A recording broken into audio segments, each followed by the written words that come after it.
Hola, bienvenidos a Estación SOC. Hoy me encuentro desde el Centro de Educación a Distancia Ciudad de Medellín, aquí en la zona occidente. Saludos a toda nuestra audiencia que nos escucha a través de Radio UNAD Virtual, radio para la audiencia global en línea, y los que nos siguen en nuestras redes sociales como Universidad UNAD Zona Occidente, tanto en Facebook e Instagram y nuestro canal de YouTube. Además, los que nos ven a nivel nacional a través de TVUNAD Virtual. Hoy está con nosotros el docente e investigador Fernando Pantoja. Él hace parte de la Escuela de Ciencias Básicas, Tecnología, Ingeniería SBTI de aquí del CEAD Medellín. Ingeniero, bienvenido a Estación SOC. Muchas gracias, Rosenberg. Muy amable por tu invitación a estar compartiendo con ustedes y con los compañeros que nos están viendo, digamos que un aspecto de la trayectoria profesional, en mi caso, ¿cierto? Y obviamente pues vinculado a la universidad. Ustedes ahora, los televidentes de Estación SOC y también nuestros oyentes, se van a dar cuenta por qué decidí entrevistar al docente Pantoja. Yo quiero que hoy conozcamos de primera mano quién es Fernando Pantoja. Soy hijo de una familia donde somos 11 personas. Yo soy el menor de los hombres. Tengo otra hermana que es también menor. Y durante mi carrera pues, o mi juventud estuve estudiando en diferentes partes también del país. Conozco un poquito otras regiones del país precisamente por esa condición, una condición que se da porque mi papá era piloto. Entonces, como mi papá era piloto, entonces a cada rato nos cambiaban de sitio, de ciudad, y bueno, eso nos llevó a conocer pues, bastante el país y digamos que ya empieza a mostrar, digamos, un interés por esas regiones, ¿no es cierto? Y por eso hoy en día tampoco es muy extraño pues que nos enfrentemos a la misión que tiene la universidad. Decir que tu papá es piloto, entonces uno podría decir, muchas veces los hijos imitan las carreras de los padres. Sí, si mi papá es abogado, yo también quiero ser abogado, si mi papá es médico, en este caso. ¿Por qué decidiste irte por el lado de las ingenierías? Bien, la verdad es que yo inicialmente empecé fue con el deporte. Yo fui deportista, digamos de alto rendimiento en esa época, porque hoy en día ya no se podría hablar de levantamiento de pesas. Entonces ahí tuve una experiencia bastante significativa, ¿no? Y lo digo significativa es porque en el proceso de ser deportista nosotros también teníamos que empezar esa actividad, digamos, docente, porque pues aquí no había muchos entrenadores y entonces los que más o menos aprendíamos algo pues teníamos que enseñárselos a los demás. Correcto. Eso me llevó a mí también a formar una línea técnica, digámoslo así, ¿no es cierto? Yo soy técnico en deporte de la Escuela Nacional del Deporte de Cali. Qué bien. Precisamente por esa condición. Terminado mi bachillerato, ingresé a la escuela. Hubo un convenio entre Coldeportes Antioquia y Coldeportes Valle, y a nosotros escogieron algunas personas para que fuéramos a estudiar allá a la escuela en Cali a distancia. En esa época era de verdad a distancia. Sí.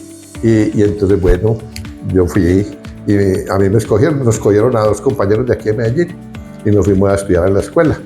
Hacíamos a distancia, estábamos los fines de semana en Cali y el resto aquí en Medellín.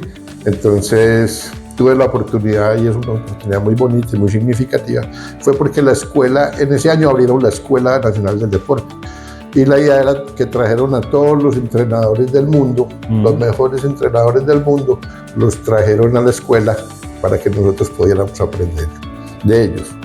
Y bueno, ahí se da un... O sea que ya tenías entre tu ADN el gusto por ser docente. Sí, digamos que no solamente es el gusto, sino como el interés de aprender y poner en práctica lo que realmente se está haciendo, ¿no? De pronto yo en esa época todavía no era consciente, digámoslo así, de la importancia que tiene la didáctica y la pedagogía, ¿no es cierto? Correcto. Sin embargo, lo hacíamos por la necesidad. Entonces, y por el apoyo obviamente que tuvimos de Coldeportes en esa época. En esa época era Coldeporte y el Ministerio del Deporte. Claro. Entonces, digamos que estuve envuelto en todo ese campo, pero a mí lo que decís digamos, de ser piloto de mi papá y yo querer estudiar algo, pero que no era aviación, sino algo diferente, pero que también de pronto se combinara, se cruzara. Y entonces me empecé a enamorar de la ingeniería mecánica. Yo soy ingeniero mecánico en la Universidad de Antioquia. Y entonces ya empezaron a abrirse otros campos que fueron los de la investigación, ¿no es cierto?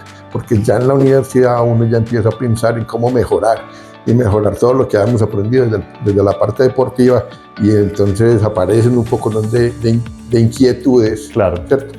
Y generadas por docentes, en este caso el entrenador que yo tuve o el profesor que yo tuve en Cali en la Escuela Nacional del Deporte se llamaba Gancho Carusco, no sé si ustedes lo recuerden, pero Gancho fue el entrenador que trajo a Colombia la primera medalla de oro olímpica, ¿sí? ¿Cierto? Con María Isabel Urrutia. Y nosotros estuvimos en el proceso precisamente con él aprendiendo cómo se hacía ese trabajo. Ingeniero mecánico. Sí, señor. Cuando estabas en la Universidad de Antioquia desarrollando tu ingeniería, de allí te graduaste, ¿y qué fue el siguiente paso? Bueno, ahí se presenta otra situación bastante interesante porque... ¿Seguías con el deporte? Sí, a la mano. Pero ya le damos... Ya le ha bajado un poco la intensidad del deporte para dedicarse. Tocaba porque el estudio y el trabajo, porque también trabajar, ya nos tocaba como que bajarle allá, ¿no es cierto? Correcto. Pero tuve una oportunidad muy significativa, fue que yo salí de la universidad a trabajar en dos proyectos muy importantes que habían aquí en la ciudad en esa época, que era el Metro de Medellín y el edificio inteligente de las empresas públicas. Estaban en construcción esas dos obras y había una proyección. Desde ese ámbito ya había una proyección a que Medellín sufre una transformación. Y entonces los estudiantes que estábamos egresando pues nos deberíamos involucrar en esa opción de ciudad.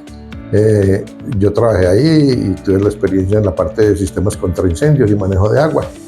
Entonces todo lo que fue agua potable y sistemas de protección contra incendios se convirtieron pues básicamente en mi aplicación profesional de la ingeniería mecánica. Sí, porque precisamente en esa época Medellín estaba dando un giro de ese Medellín textil. Sí, señor. Sí, está en todo su apogeo, Coltejer, Fabricato, Tejicóndor. Habían cambiado las está dando ese otro giro cuando llegó el metro de Medellín. Sí, señor. Sí, toda esa construcción de ciudad, transformar el territorio, todo lo que eran las rutas de buses, en los centros, en los barrios, en fin.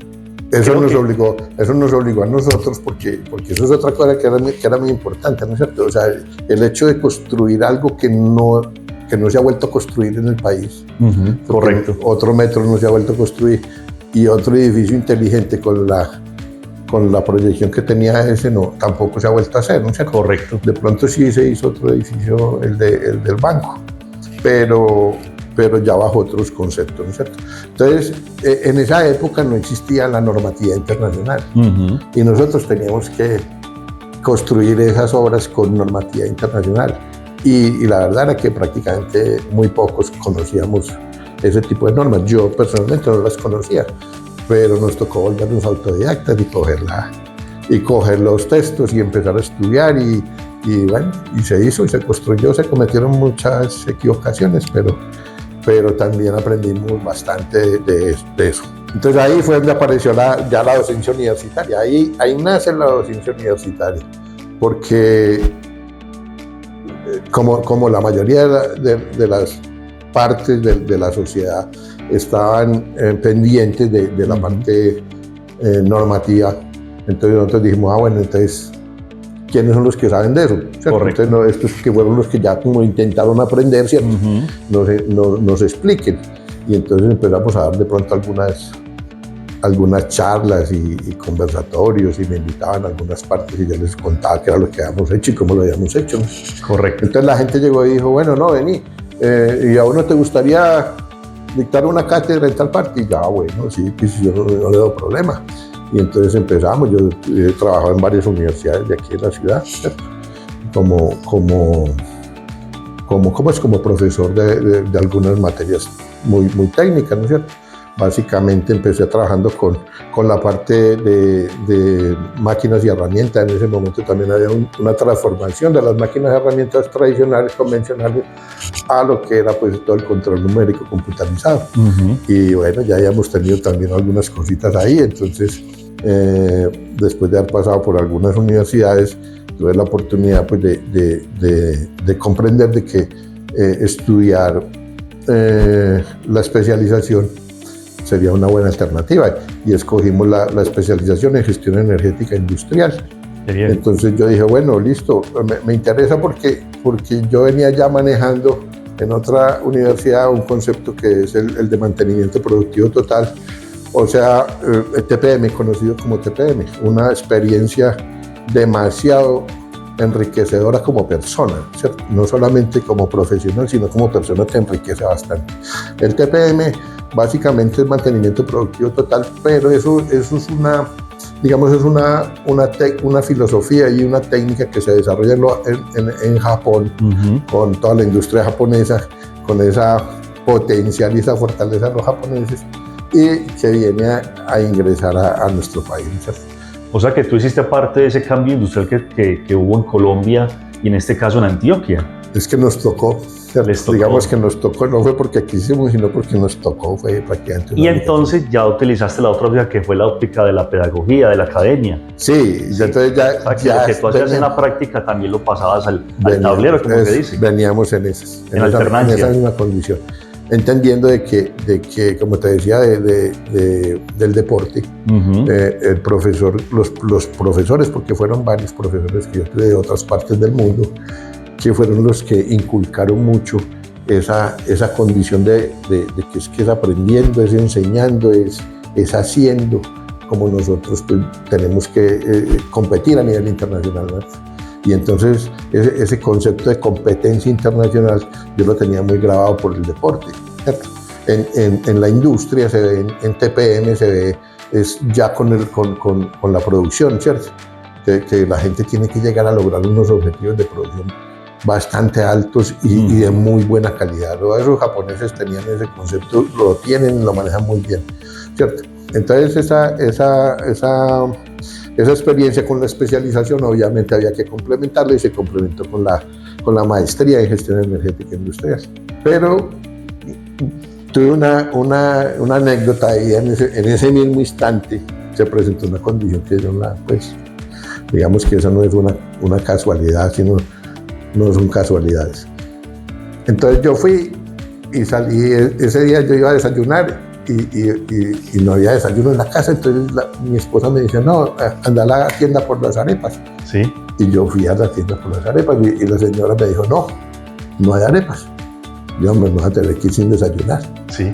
Entonces me dijo la señora de la tienda, me dijo, no, pero ¿por qué no va donde la señora que las hace, que iba allá a la vuelta, y ella se las vende? Y una vez calienticas. Claro. Y yo, bueno, ¿a dónde es? Y me dijo, allí, vea.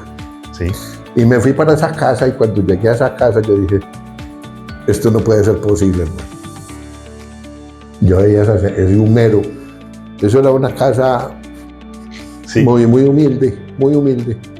Y el humo era por todas partes. Y era la señora ya haciendo sus arepas. Entonces yo fui y cuando entré vi eso, pues unas condiciones que uno... Ahí me pongo a llorar, hermano. No es posible que una ciudad como Medellín, con 5 o 6 universidades donde tienen ingenieros por todos lados, y nadie se haya preocupado por eso, ¿cierto? Correcto. Por mirar las condiciones laborales y de producción que requiere fitosanitarias, un producto que a mí me gustaba mucho y me gusta mucho, ¿cierto? Eso me llevó entonces a cambiar, tomar la decisión el día que estábamos digamos como en los momentos de la maestría, de tomar una decisión, ¿a qué te vas a dedicar en la investigación? Y entonces yo dije, yo me voy a dedicar a resolver ese problema de Ñora. Ah, qué bien. Y entonces a muchos compañeros míos les dio mucha risa, ¿no? ¿Qué vas a investigar ahí, hombre? Si eso ya está hecho hace mucho tiempo. Y yo le dije, no, es una cantidad de problemas que no hemos resuelto y que yo considero que lo debemos hacer. Un aporte. a la sociedad. No, y como ingenieros, es que nosotros somos ingenieros, pues esa es la esencia de nosotros, somos ingenieros y si vamos a investigar, pues investigamos sobre lo que somos. Correcto. Y entonces me pegué de ahí, yo dije, y mucha gente no me apoyó, la mayoría de la gente no me apoyaba en eso. Y yo dije, hermano, qué pena, pero hago esto o no hago maestría. Ahí fue donde yo dije, no, es que uno no puede parar de estudiar. Correcto. Terminé la maestría y yo dije, hombre, es que aquí hay una cantidad de contradicciones impresionantes que hay que empezar a resolver. Y me fui entonces también a estudiar un doctorado. Qué bien. Me puse a estudiar el doctorado y hice un doctorado en pensamiento complejo. Y también eso me llenó de una satisfacción impresionante porque entonces ahí es donde yo considero, ¿cierto? Y esa teoría es la que me trae o me invita a fortalecer y a querer más lo que estamos desarrollando y haciendo. Hoy estamos en Estación SOC con Fernando Pantoja. Él es docente e investigador de la Escuela de Ciencias Básicas, Tecnología e Ingeniería, SBTI, de aquí, del Centro de Educación a Distancia, CEAD Medellín, en la zona occidente. Esto es Estación SOC. Ya regresamos. ¿Sabías que, según la red de Enlace Profesional, un posgrado puede ayudarte a incrementar tus ingresos hasta en un 40%? En la UNAD te ofrecemos una amplia gama de posgrados diseñados para potenciar tu conocimiento y hacer de ti un profesional competitivo en el mercado laboral. Somos un referente en educación virtual en Colombia y en Iberoamérica, con más de 30 programas de posgrados 100% virtuales y de alta calidad, que te permiten aprender desde cualquier lugar y en cualquier momento. Atrévete a más, www.unad.edu.co. Continuamos en Estación SOC. Hoy me encuentro con Fernando Pantoja. Él es docente e investigador de la Escuela de Ciencias Básicas, Tecnología e Ingeniería, SBTI, de aquí, del Centro de Educación a Distancia, CEAD Medellín, en la zona occidente. Tenemos una conversación amena acerca de cómo ha sido su recorrido formativo y con la historia de cómo desarrolló su tesis en la maestría y también cómo llegó a hacer su doctorado en el extranjero. Ahora, ingeniero Pantoja, vamos a hablar de esa parte esencial de su doctorado en el extranjero. ¿Cómo fue? Bien, yo seguía muy concentrado en la parte técnica, pero sigue apareciendo esa parte interior, ¿cierto? Ese complemento interior como seres humanos, ¿cierto? Que nosotros digamos que son unos vacíos que pudo haber tenido la formación de uno, ¿no es cierto? Bueno, eso nos llevó entonces a que miráramos la posibilidad de un doctorado, pero la verdad eso nació fue aquí en la UNAD. Sí. Realmente nace en la UNAD. O sea, ingeniero Pantoja, que a usted le tocaron en su vida los cambios significativos tanto de Colombia, de Antioquia y de la universidad. Porque estamos hablando de hace más de 10 años, se tocó la época de los módulos. Sí, señor. Y luego de los módulos pasar a la educación que era a distancia, pero luego empezar todo el tema del campus virtual. Sí, señor. Y ya hoy estamos pues en lo que es la educación híbrida. Y en la virtualidad pues... Ya a fondo. Digamos que todo era diferente. O sea, correcto. Nosotros teníamos un manejo de algunas cosas y de hecho pues obviamente no estábamos tan ciegos, pero ya de ahí a la inmersión en ese campo del todo, era una decisión que había que tomar y muy difícil de tomar. Incluso yo, los muchachos, en el relevo generacional, todavía veo eso ahí encima. Hay gente que dice, no, yo eso... No, y otros sí. Oh, sí, pero por los lados, por los laditos y todo eso. Correcto. No hay ese compromiso porque toca salirse de donde estábamos. O sea que usted fue esos docentes pioneros de la SBTI aquí en Medellín que impulsaron la virtualidad y les tocó todo ese cambio con los estudiantes. Ese cambio de edad generacional. Sí. Porque teníamos muchos estudiantes que eran de municipios y eran ya gente adulta. Y la universidad fue dando ese giro a unos estudiantes mucho más jóvenes que venían ya con esa idea de quiero trabajar y estudiar a la vez, y la universidad me proporciona esos espacios. Es que aquí hay una parte generacional que es muy importante entender, ¿no es cierto? Uno dice, definitivamente ya hay cosas que no pude coger y no he podido coger de la tecnología, porque yo nací, a mí me tocó sin nada. Correcto. ¿Cierto? cuando apareció la calculadora, cuando aparece el computador, cuando aparecen los software, cuando aparece todo esto, para mí todo eso era nuevo, ¿no? Y a mí me toca aprender de todo eso, ¿cierto? Que ahora ya toca desaprender, ¿cierto?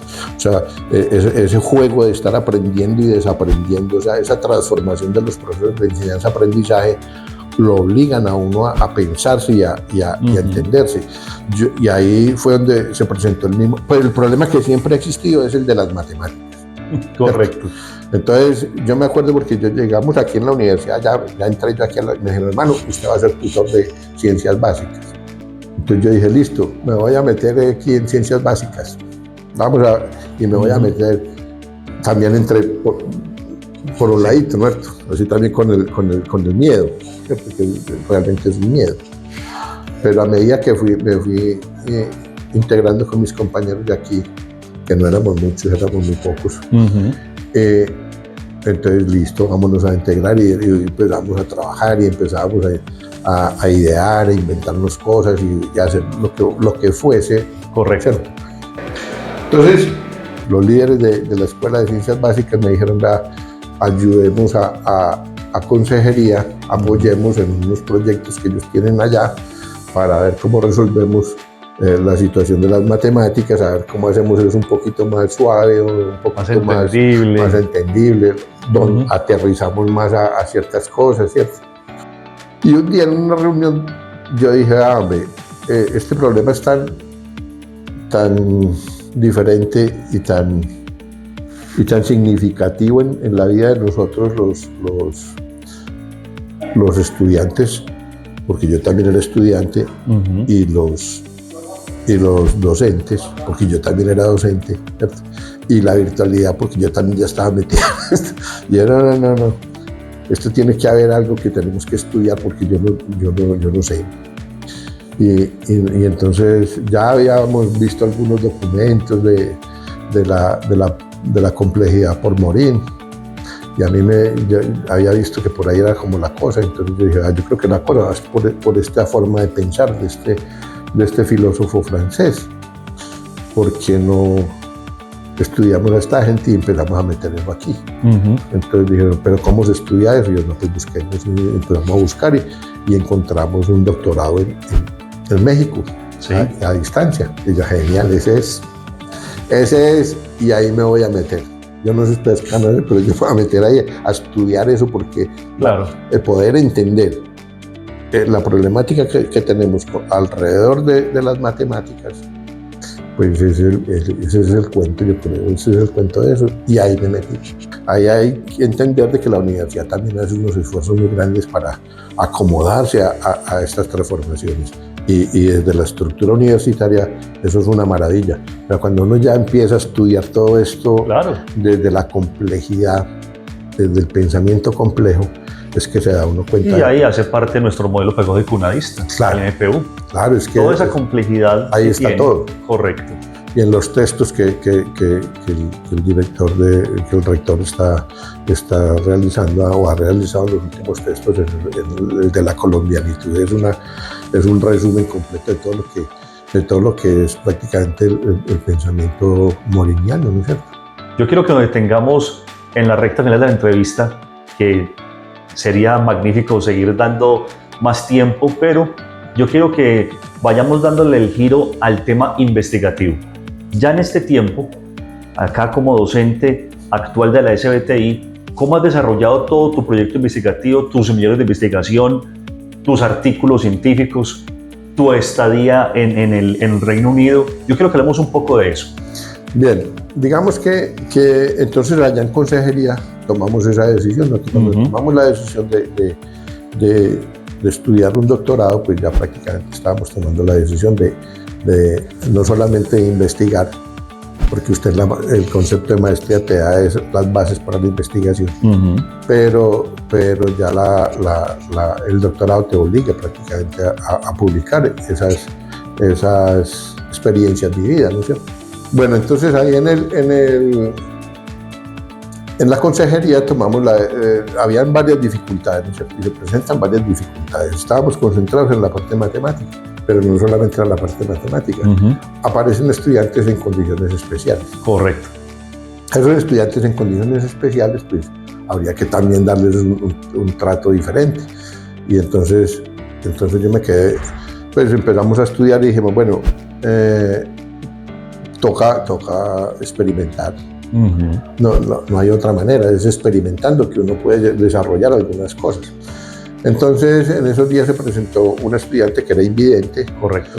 Y la estudiante, pues definitivamente era una estudiante de un municipio cercano aquí a Medellín, de unas condiciones económicas, pues digamos que no le permitían a ella mucho los desplazamientos y muchas cosas. Tenía unos limitantes en esa situación, no solamente de su problema visual, sino también de económico, ¿no? Claro.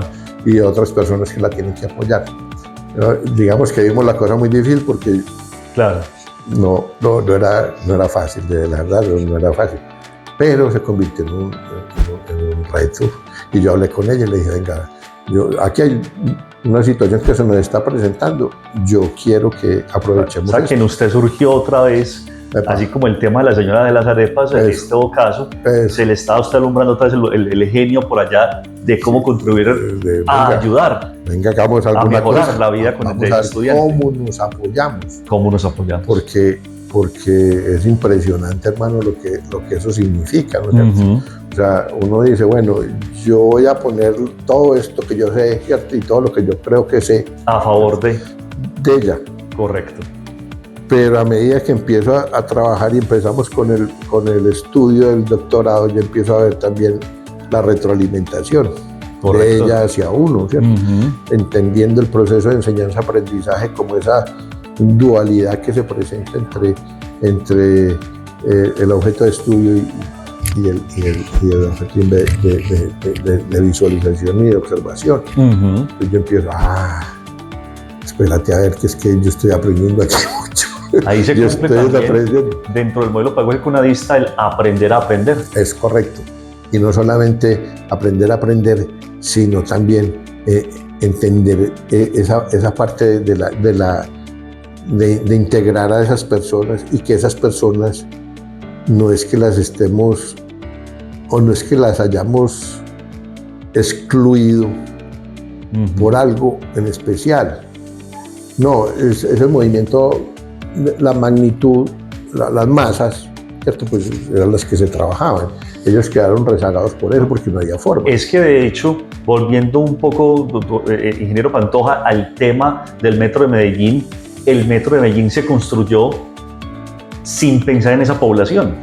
Por eso el Metro de Medellín, tiempo después, tuvo que hacer rampas, tuvo que hacer escaleras móviles, tuvo que hacer una cantidad de lugares, y tuvo que hacer el tema para las personas invidentes, poderse guiar en el piso para poder caminar sin tropezarse. Nadie los había pensado. Correcto, ¿cierto? Correcto. Nadie los había pensado, así como las arepas. De hecho, la ciudad de Medellín también tenía eso. Se tuvieron que hacer semáforos sonoros para poder que las personas que son invidentes pudieran escuchar a qué hora, en qué momento era ya para poder cruzar de una esquina a otra. Es decir, hubo una transformación. Y aparecen conceptos muy significativos, ¿no es cierto? Por ejemplo, las ODS, que ahora son 17, pero antes no eran 17 y no eran ODS, sino ODM. Y lo que buscaban era pues como ir empezando a venga, que hemos dejado por fuera un poco de cosas. Correcto. Y ahora hay que empezar a mirar eso, porque resulta que es ahí donde está el conocimiento, ¿cierto? Esas personas tienen un conocimiento muy elevado y nosotros no lo habíamos visto. Correcto. Bueno, entonces yo con esta muchacha tuve esa oportunidad de desarrollar. Yo me di el lujo de aprender ahí todo. Multiplicidad. ¿Cierto? Y veía cómo aprendía ella, ¿cierto? Y yo le explicaba y no había forma de explicar, y yo no decía, bueno, ¿y cómo hago? Entonces empecé a hacer cositas y yo mismo diseñaba los ejercicios y las cosas para que ella las tocara y pudiera percibir la matemática, o en ese caso era la lógica matemática, con unos elementos que yo definitivamente me tocó hacerlo, ¿cierto?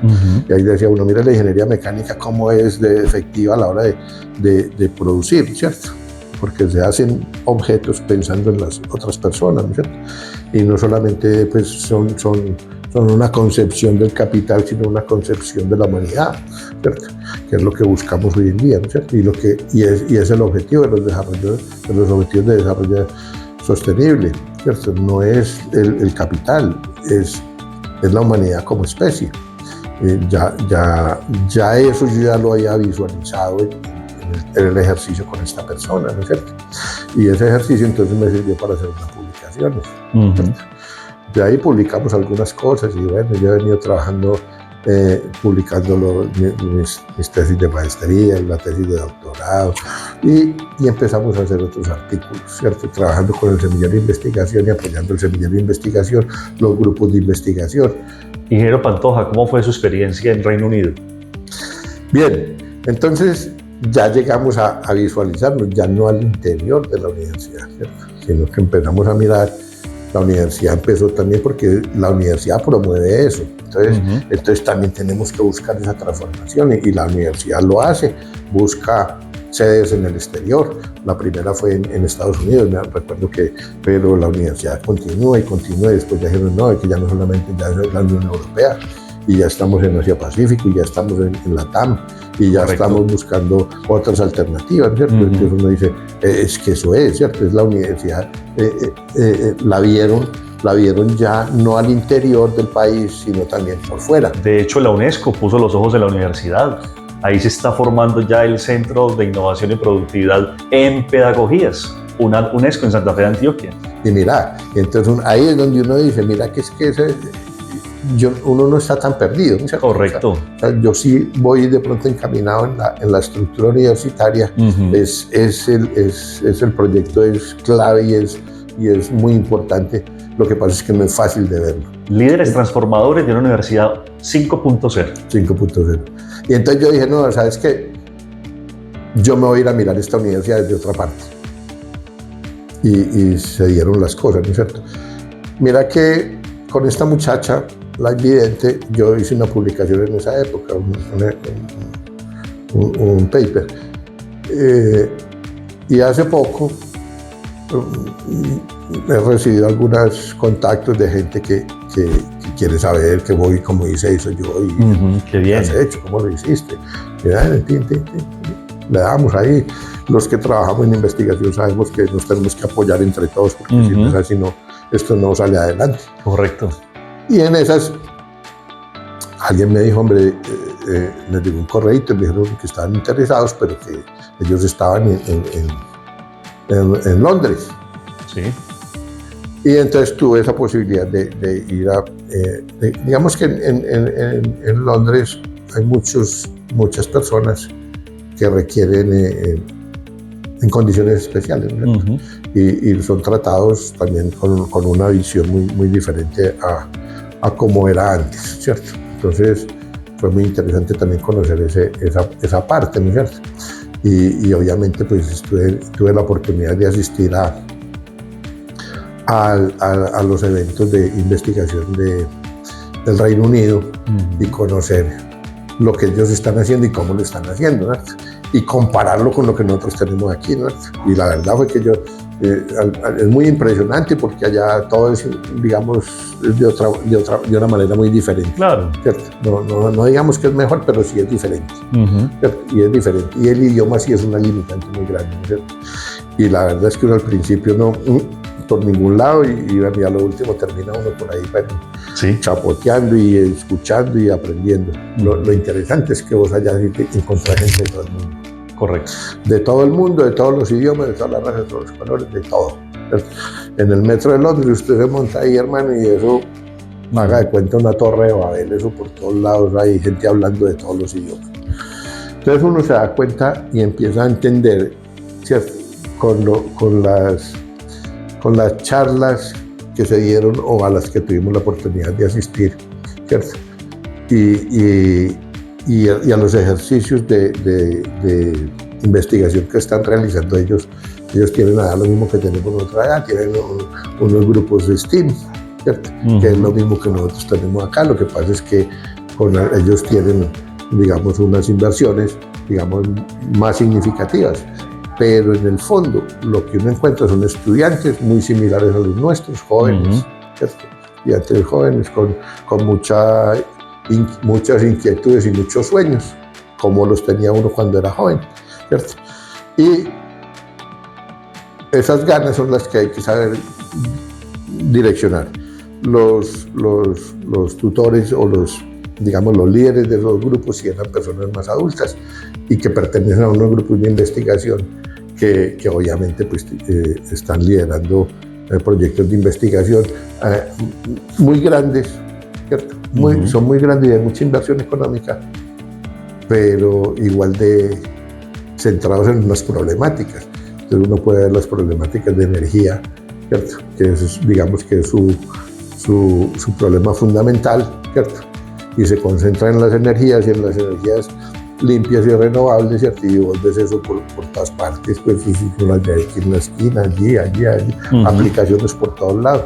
Sabemos que hay todavía mucha debilidad en el sistema, pero ellos insisten y trabajan y invierten y sin ningún problema, porque la industria y las empresas del Reino Unido pues facilitan, lo permiten, trabajan en conjunto, digamos.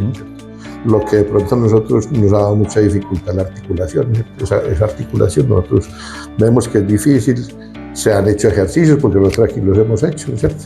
Hemos tenido la oportunidad con las empresas, con el Estado, de hacer algunas cosas, pero todavía no hay ese como te dijera, esa fuerza que se requiere.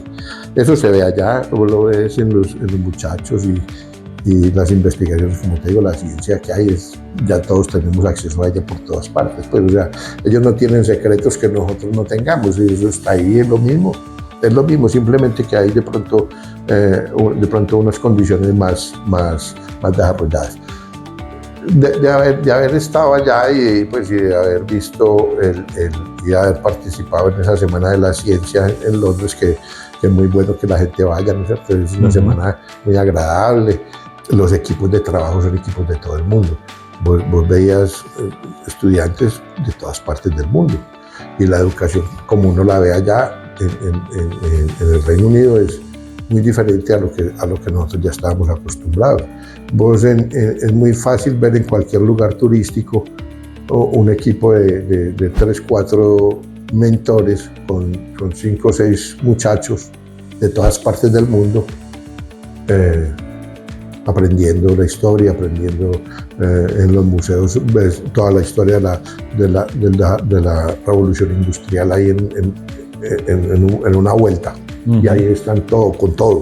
Entonces vos ves eso y uno dice, hombre, vamos a tener que retomar de esas cosas y en nuestra cultura, con nuestras condiciones, poder avanzar más en investigación. Ingeniero Pantoja, yo quiero que finalicemos todo este recorrido que hemos hecho de tu vida, de tus aportes a la comunidad universitaria, a la sociedad como tal, y muchas más cosas que habrás hecho, pero que por temas del tiempo, que es limitado, lleguemos acá al CEAD Medellín.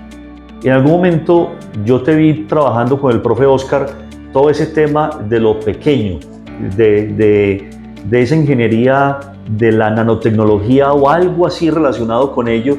Yo quiero que finalicemos contando la experiencia de lo que hicimos o lo que hiciste en días o meses anteriores con relación a ese prototipo de árbol de Navidad, ese pequeñito. Centrándonos en eso y con la tecnología que hay, es muy fácil ver cosas que ya son demasiado pequeñas, ¿cierto? Y entonces estamos hablando de lo que es demasiado grande y de lo que es demasiado pequeño. Pero ¿cuál es nuestra realidad? ¿Cierto? Entonces estábamos aquí en el laboratorio de electrónica. Yo estaba trabajando poniendo a punto una maquinita 3D, de impresión 3D, y el compañero Oscar me hace un comentario y me dice, hombre, a mí me gustaría hacer un arbolito de Navidad. Estábamos precisamente en época de Navidad y me dijo, me gustaría hacer un arbolito de Navidad. Y yo, venga, hagámoslo. Y yo, ¿cómo así? Yo, sí, eso es muy fácil, hermano, venga, ¿cómo lo quieres? Dígame, y ya, lo dibujamos, lo hicimos, y lo imprimimos, ¿cierto? Entonces, cuando ya teníamos el objeto físico, yo le digo al compañero, vení, ahora necesitamos meterle esta parte electrónica, ¿cierto? ¿Cómo vamos a hacer para meter eso ahí? ¿Cierto? Y entonces me dijo, no, eso es muy fácil, tranquilo, espera, y era cuando ya empezó la práctica, ¿cierto? Empieza uno a ver las limitaciones, ¿cierto? Es que el espacio es muy pequeño para meter los LED, para meter las resistencias, para meter todo esto. Y nos va llevando a unas limitantes técnicas y tecnológicas que nosotros tenemos. No es que tengamos limitantes de conocimiento, son limitantes técnicas y tecnológicas, no las tenemos, no tenemos forma de fabricar eso más pequeño, entonces, pero sí podemos mostrarle a los muchachos, ¿cierto?, que esa es la línea de trabajo para la nanotecnología. Eso es nanotecnología, llevar esas condiciones a ese punto donde nadie ve, pero hay que fabricarlo, ¿cierto? Y esa es la carrera que hay en este momento entre, digamos, los chinos y los norteamericanos en la producción de chips, ¿cierto?, de esos tamaños nano, ¿cierto?, así de pequeños, con esas eficacias y esas eficiencias que no se pueden construir. O sea, nosotros ya tenemos el conocimiento y se lo inducimos a los estudiantes. Ahora lo que hay que obligar a hacer es desarrollar, obtener la obtención de tecnología que nos permita hacer eso cada vez más pequeño. Ingeniero Pantoja, yo quiero que le demos un mensaje a esos estudiantes que a veces tienen dudas. No sé qué estudiar, aquello y lo otro. ¿Por qué elegir uno a la Universidad Nacional de Alta Distancia UNAD como su universidad formativa académicamente? ¿Y por qué elegir la Escuela de Ciencias Básicas, Tecnología e Ingeniería SBTI? Bien, vamos a ser concisos. ¿Qué es SBTI? Es la Escuela de Ciencias Básicas, Tecnología e Ingeniería. Si hacemos una analogía, eso es STEAM. Ciencia, Tecnología, Ingeniería y Matemáticas. Eso es. La universidad ya sabía. Lo que pasa es que hay que ponerlo a la par. Correcto. ¿Cierto? Hay que ponerlo a la par. Entonces, el ejercicio, digamos, teórico se viene haciendo y está hecho. ¿Cierto? Ya es práctico. Es nivelarnos con las personas y con el entorno. Entonces, en esa parte del entorno, el estudiante llega y te dice a vos, sí, a mí me gustaría, pero es que yo tengo la duda, ¿cierto? Eso es lo que hay que tener, dudas, ¿cierto? Y deseo. Solamente la duda y el deseo es la que te va a mover a ingresar a la universidad. Esta universidad es impresionante, o sea, la cantidad de opciones que permite la universidad no las vas a encontrar en ninguna otra universidad. No las va a tener en ninguna otra universidad.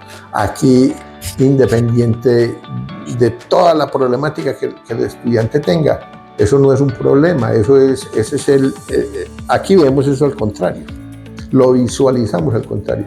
Así como hablábamos de la persona invidente, no solamente la estamos viendo, sino que ella nos está enseñando y estamos aprendiendo, ¿cierto? Por eso los invito a que vengan, no solamente a que les enseñemos, nosotros enseñamos, pero también aprendemos mucho de ustedes.